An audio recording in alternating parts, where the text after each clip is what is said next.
Organizasi dengan di 01.95 dari kelompok sendiri Afrika. Pada kesempatan kali ini saya akan menyampaikan laporan tentang bulan selama membela SPM. Langsung saja laporan pertama. Saat kegiatan menit, Musni seorang laki-laki usia 40 tahun tiba-tiba berhenti berlari karena stres. Dengan bibir dan ujung jari tampak kebingungan. Musni kemudian menjongkok beberapa saat hingga kondisinya membaik.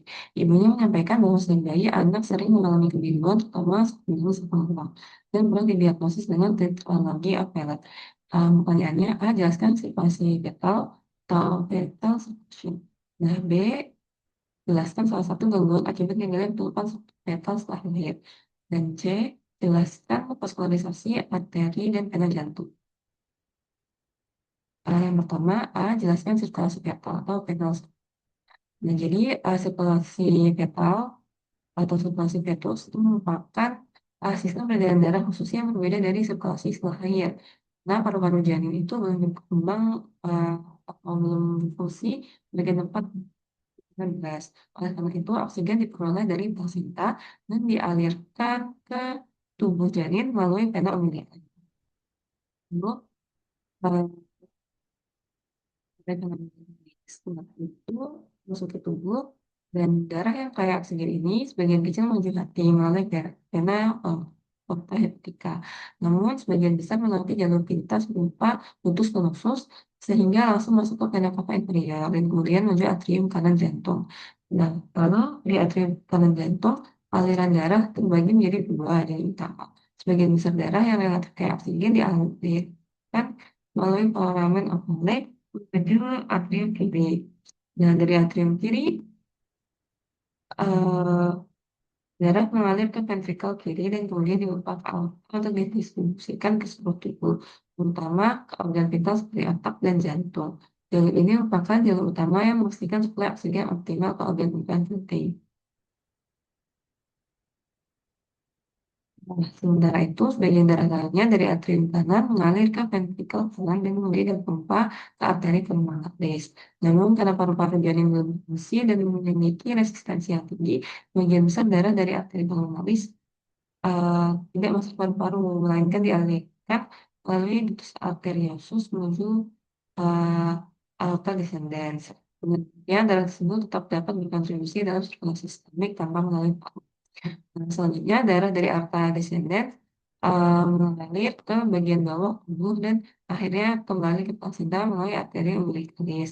Di plasenta terjadi pertukaran gas di mana karbon dioksida dilepaskan dan oksigen kembali diserap sehingga sirkulasi dan berulang. Dan demikian sirkulasi fetus ditandai dengan adanya tiga jalur ductus utama yaitu ductus venosus, foramen oval, dan ductus arteriosus yang semuanya berperan penting dalam mengalihkan aliran darah agar tidak menyakiti paru-paru yang belum diisi. Nah, sistem ini itu akan mengalami perubahan signifikan setelah lahir ketika paru-paru mulai bekerja dan struktur-struktur pintas atau tadi sambungan ya tiga sambungan tadi itu bisa ditahan seperti itu.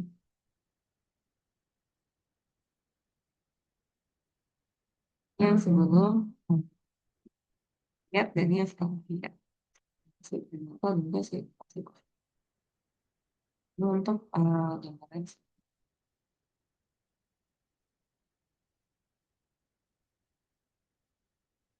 selanjutnya dia jelaskan salah satu uh,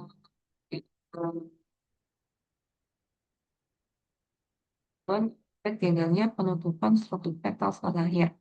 Nah, di sini saya akan membahas mengenai paten paramen oval atau PFO.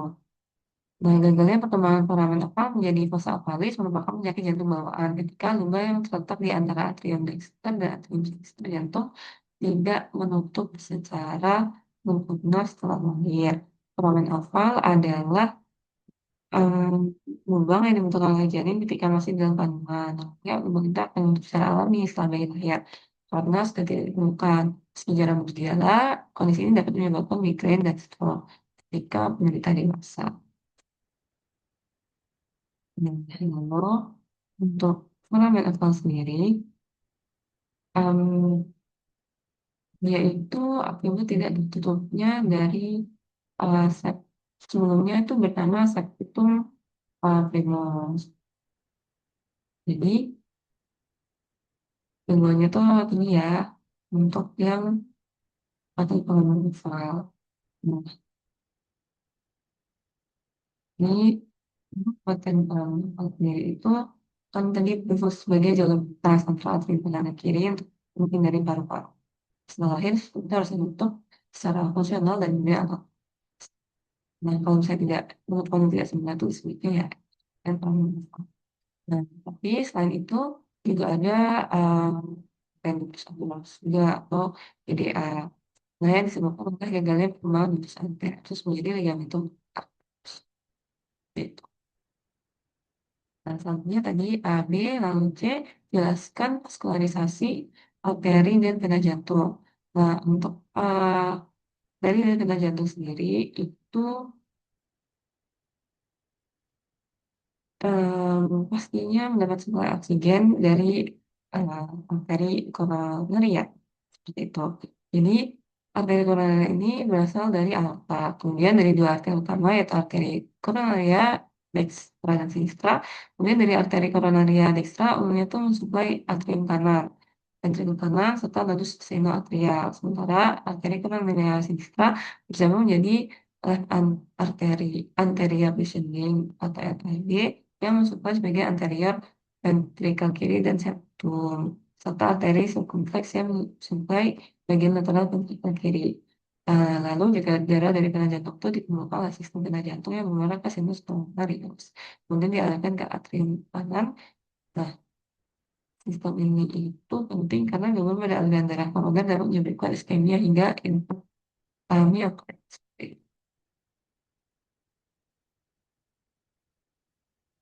Nah, lalu untuk penjelasan lebih lengkapnya, ini untuk peredaran darah jantung itu kan di jantung sisi kanan itu berseks dekstra semuanya. Jadi untuk jantung dekstra itu adalah pompa atau sirkuit dari paru. Lalu jantung sinistra itu adalah pompa atau sirkuit sistemik. Nah, siklus jantung itu terdiri dari diastole, relaksasi, dan tension ventricle, dan juga sistole, ventricle kontraksi dan pengosongan. Nah, aliran darah jantung itu singkatnya atau mudahnya adalah darah dari seluruh tubuh itu yang menuju dua masuk atrium ekstra, lalu melalui vena cava superior dan inferior, lalu menuju valvatus spinalis terbuka, lalu menuju ventricular dextra dan juga valva pemalas terbuka, lalu masuk ke pulmo untuk ampulan gas menjadi O2 atau oksigen. Lalu melalui tubuh pulmonalis darah yang mengandung oksigen masuk kembali ke atrium sinistra melalui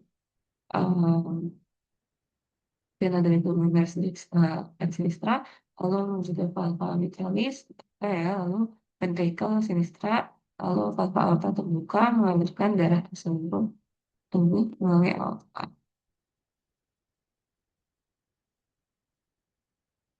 Lalu untuk vaskularisasinya sendiri yang seperti sudah saya sampaikan sebelumnya, jadi itu untuk vaskularisasi dari arterinya ada dari aorta ascendens itu nanti terbagi menjadi dua yaitu arteri koronaria dextra dan sinistra. Untuk yang dextra nanti bersambung menjadi tiga yaitu ada ramus nodus SA, lalu ada ramus marginalis dextra dan juga ramus interventricularis posterior atau PDA. Nah,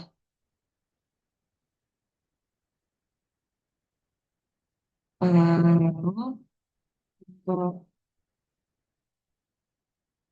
untuk yang arteri koronaria sinistra terbagi bercabang menjadi dua yaitu ramus interventricularis anterior atau RAD dan juga ramus circumflexus. Untuk yang LAD nanti menjadi rami lateral dan juga yang ramus circumflexus menjadi ramus marginalis sinistra.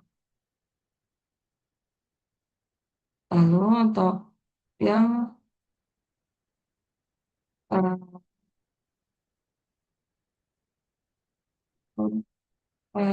pas translasi dari penanya nanti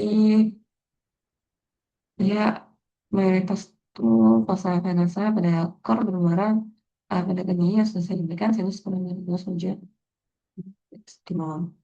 Kalau di situ ada pena pendidikan makna, pena pendidikan apa, pena pendidikan media, dan juga pena pendidikan serial.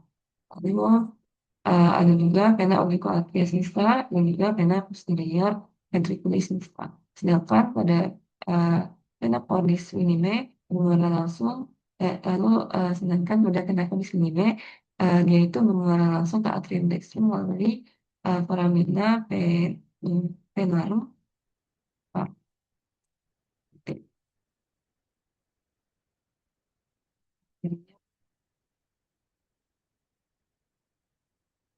Lalu laporan kedua, saat musim hujan, Badi mengeluhkan hidung tersumbat yang berlangsung selama beberapa hari, disertai nyeri pada daerah pipi yang memberat saat menunduk. Dia juga merasakan lendir kental mengalir ke tenggorokan. Pada pemeriksaan, dokter mencurigai adanya peradangan pada sinus maxillaris yang berkaitan dengan gangguan drainase di meatus medius.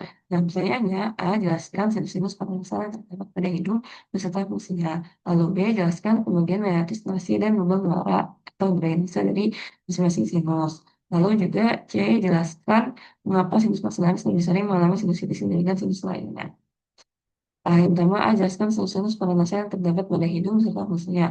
Yang pertama ini ada sinus frontalis, lalu juga ada sinus maxillaris, lalu ada sinus uh, sphenoidalis, dan juga sinus ethmoidalis. Nah, fungsi-fungsinya sendiri itu uh, ini untuk sinus tadi ada maxillaris, frontalis, sphenoidalis, dan juga sphenoidalis itu eh, memiliki fungsi yang penting ya untuk penebusan nih. Jadi sinus pada sendiri itu adalah sekelompok rongga di dalam tulang atau ya dalam tulang kraniofaksial yang berhubungan dengan kalkulasi menyali ostium. Nah, sinus pada itu berisi udara dari bagian napasan rongga hidung ke dalam kranium. Sinus pada memiliki beberapa fungsi, yaitu satu, mengurangi berat relatif tengkorak. Lalu dua, meningkatkan resonansi suara. Tiga, sebagai penyangga terhadap trauma wajah. Lalu empat, melindungi struktur yang sensitif dari fluktuasi suhu yang cepat di hidung.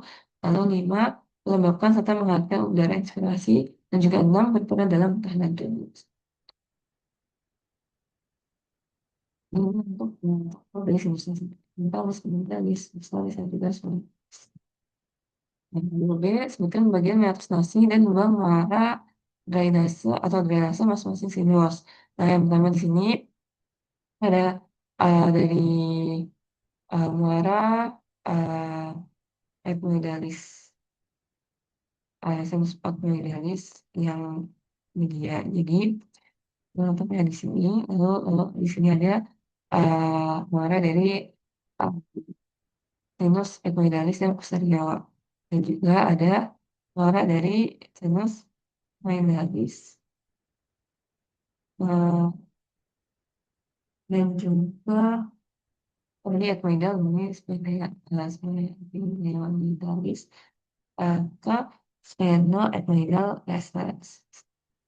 Lalu di sini juga eh, ada sebenarnya hiatus, lalu di sini ada muara dari maxillaris, sinus maxillaris yang ada di bawah dari semi lunar hiatus tadi, lalu juga di sini ada yang bingung, yang bukan muara dari antara penasa ductus yang dia itu tidak merupakan drainase dari sinus frontalis dan juga sinus epidemialis yang anterior. Jadi juga ada muara dari nasolacrimal.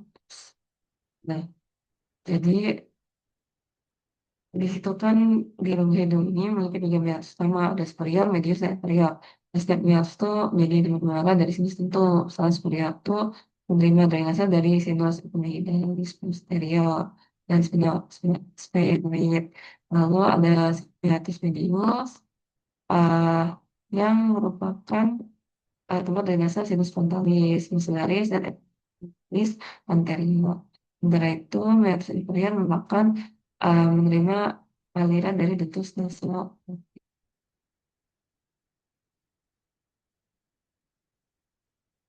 Nah, dulu selanjutnya di A, B, lalu C, jelaskan mengapa sinus maksimalis lebih sering mengalami sinus letus dibandingkan sinus negatif.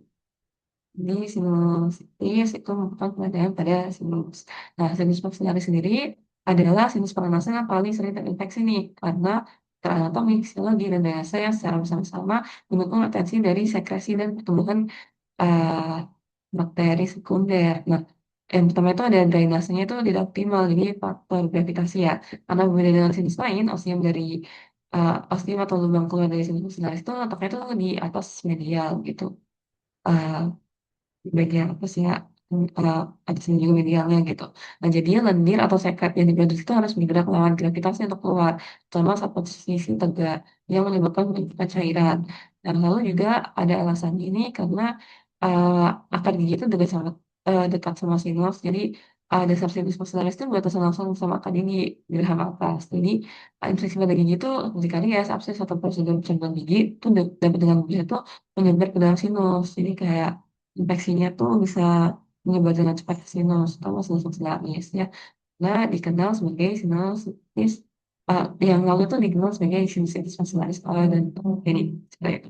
Oh, dia tuh sinus maxillaris dia merupakan sinus terbesar dari empat pasang sinus paranasal yang memberikan ruang yang luas bagi bakteri untuk berkembang biak ketika drainase terhambat. Lalu selanjutnya juga ada penyebatan alami. Nah, osteoneonatal ini yaitu area drainase sinus sangat sempit ya. Jadi membengkakkan lapisan mukosa akibat flu atau alergi dapat dengan mudah menyumbat lubang ini, menciptakan ikon tutup yang menampak lendir terinfeksi. Seperti ini paling besar dan juga eh, untuk dari area drainasenya itu juga sempit. Baik, sekian dari saya. Kurang lebihnya saya mohon maaf. Terima kasih. Wassalamualaikum warahmatullahi wabarakatuh.